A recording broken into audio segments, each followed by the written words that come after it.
एक बेर सीता मैया सबके उपहार बांटत रहनी। वहाँ का हनुमान जी के भी कीमती मोतियन से बनल एगो सुंदर माला देहनी।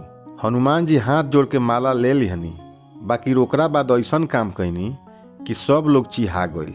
वहाँ का एगो मनका उठवनी आ दांत से तुरनी या फेंक देहनी। एक एक करके सब मनका तुरे लगनी। सब लोग देख के दंग रह गए। तब केहू पूछल, हनुमान जी, सीता मैया के देहल पवित्र माला के अपमान काहे करतनी?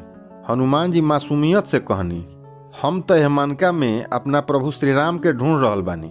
अगर एमे हमार प्रभु नइखी तो हमरा खातिर एकर का मोल बा?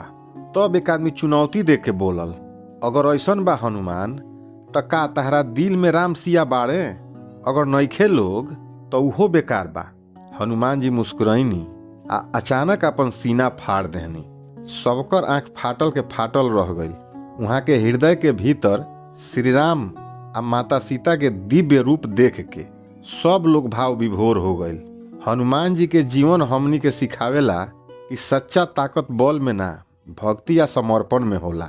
वहाँ का समुंदर पार कैनी, पहाड़ उठौनी, शक्ति देखावे खातिर ना, बल्कि प्रभु सेवा खातिर। ई कहानी हमनी के सिखावेला कि अगर दिल में भगवान के वास हो जाला तो हर मुश्किल आसान हो जाला। आई सब मिल के बजरंग बली नाम के जाप के साथे साथे वहाँ के भक्ति या सच्चाई आ सेवा के अपना जीवन में उतारल जाओ। काहे कि जहाँ सच्ची श्रद्धा होला वहाँ असंभव भी हार मान लेला। जय श्री राम, जय बजरंग बली। हर हर महादेव।